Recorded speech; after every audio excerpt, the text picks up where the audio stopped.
It's not fun being on a panel with Jeff because I usually just quote Navigator research, so I have to come up with more original thoughts. But I agree, everyone here should read the Navigator polling. It is useful and also digestible, which is why Jeff's work is so important. Thank you. I think for us, there's two phenomena. One is the base of at Swing Left, we organize volunteers and donors to channel their energy into the most impactful races, from the presidential all the way down to state legislative races.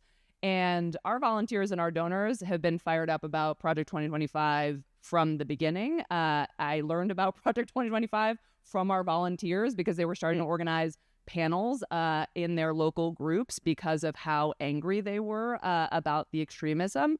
But so that, our every email that we send about Project 2025 raises 170% more in grassroots contributions than ones about other topics that also really matter and really motivate people. So the base is there. I think, our orienting philosophy is that we work only in purple turf, thus the outfit. But the biggest divide that we see is not the red blue divide. It is the people who pay attention to politics and the people who don't. So the canvassing conversations that our folks are having are with Republican voters, with independent voters, with light blue voters. And there, as Jeff said, there is more and more knowledge of Project 2025.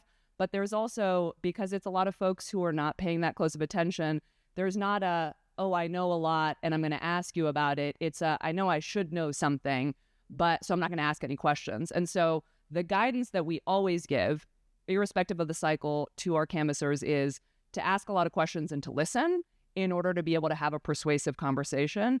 And the more that we sort of get into the specific issues, voters are there, the data is there, the gap is the believability gap. And Jeff has great numbers on this, but people are on our side, including Republicans, including independents. When they hear about this, it's extreme. They just don't believe that this could be real. Yeah. And so I think something that's been really important for us is to go back and look at the first Trump administration, because this is not, we all know this as the part of the country that pays too much attention to politics, not the majority who don't. A lot of the stuff in there, my favorite that Jeff didn't mention, but my favorites are on that list, but the National Weather Service, it is bananas to say, rather than give people the non-political information of a hurricane is coming and you should evacuate your house, or here's a wildfire and here's how people are going to, get you out of your house. That is the most apolitical possible thing.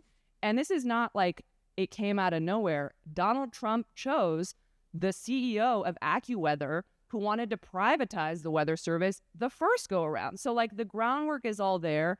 And I think the more that we anchor the conversations to get to that believability gap on, this is what's already happened, and this is how it's going to be better and more effective for their side in dismantling our government. And the more that's rooted in specific, as Jeff said, issues rather than Project 2025, which maybe you haven't heard of, or if you have, you're maybe embarrassed to ask about.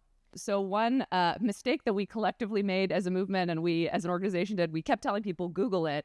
And then we Googled it ourselves and we're like, oh, when you Google it, it goes to the 900-page document on the Heritage Foundation's website. So organizations like Cap Action and others have done a really good job of updating the Google search so that you get the simple information about it. But there is the two requests that we've gotten consistently are, what do I say at the door, right? Canvassers are really smart, are really motivated, and are also perfectionists often. And so we're I'm not an economist. I don't know how to talk about prescription drug prices and what this would mean. And so the really simple sort of one-page fact sheet to talk to people about is what a lot of community leaders are asking for.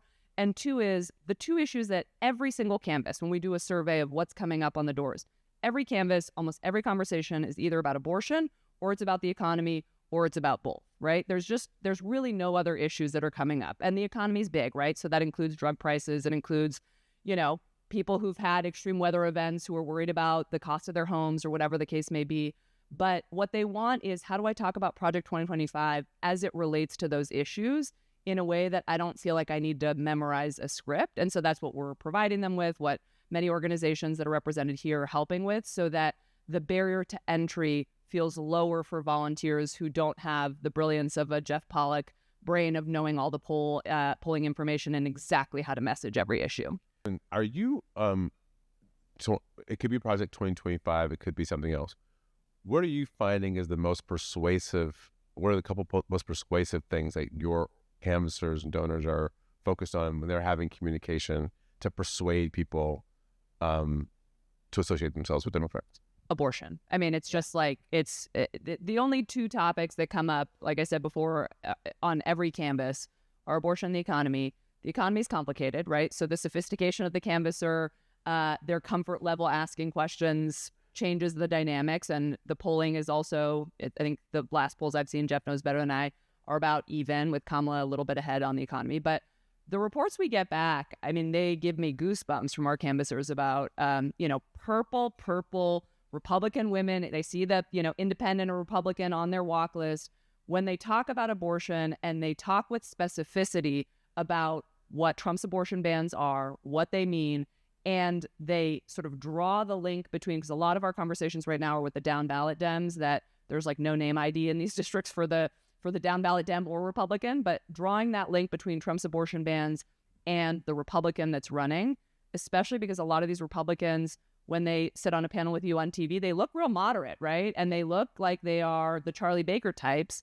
And when our canvassers are talking to them, talking to voters about either if they're incumbents, how they voted on abortion, or what their buried former websites that they've now deleted have said on abortion, it's just one of my favorite surveys after a canvass. It was like a 5-paragraph thing that was supposed to be one sentence. And it was just, this canvasser was like, I've been knocking on doors since 2007. I have never seen anything like this. Like, people are just moving to our side in 2 minutes. Like, in a 2-minute conversation, they're like, I'm voting Democrat. And so, I know that we all know how important abortion is in this election. But I think because Kansas feels like a million years ago, the Dobbs decision feels like a million years ago, there's this question that I get asked all the time, which is like, but is it really going to still matter by November of 2024? And like, every single canvas confirms that not every voter is thinking about it every day, but as soon as they do, they're on our side. So Yasmin, basically Project 2025 wants to take the Dobbs decision and go harder, further, faster, and bring it to everyone. If you like the first one, it'll bring you another. There's more. Right, there's more.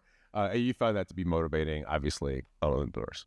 Absolutely. I just think if the election were tomorrow, we've built the momentum, all the things. I think the question is, how do we keep talking about it and keep people's attention focused? And so I think that's the challenge before us, is not, do we need to persuade anyone of the issue? Do we need to get creative? It's just keep talking, and making sure that people are listening. And then I think the last thing that I'll say is, we're talking about the top of the ticket because it really matters, but drawing the connective tissue between Project 2025 and what the different levers of government mean, right? So like, something that is really animating for Swing Left was founded to flip the House. So like, there is a comfort in talking about what the House means as a line of defense in the God forbid, chance that Donald Trump wins. But talking about Project 2025 through the lens of the confirmations of the cabinet positions, not just in the judiciary, but the cabinet positions of the people who are going to supercharge Project 2025 is a big part of what's also helping people to understand, like, what does it mean to care about a Senate race, right? Like, for people who are not thinking that much about it, it's, okay, I get Donald Trump is dangerous. Here's why the Senate is dangerous if it's in Republican hands. And then, of course, we need the backup of the House, too.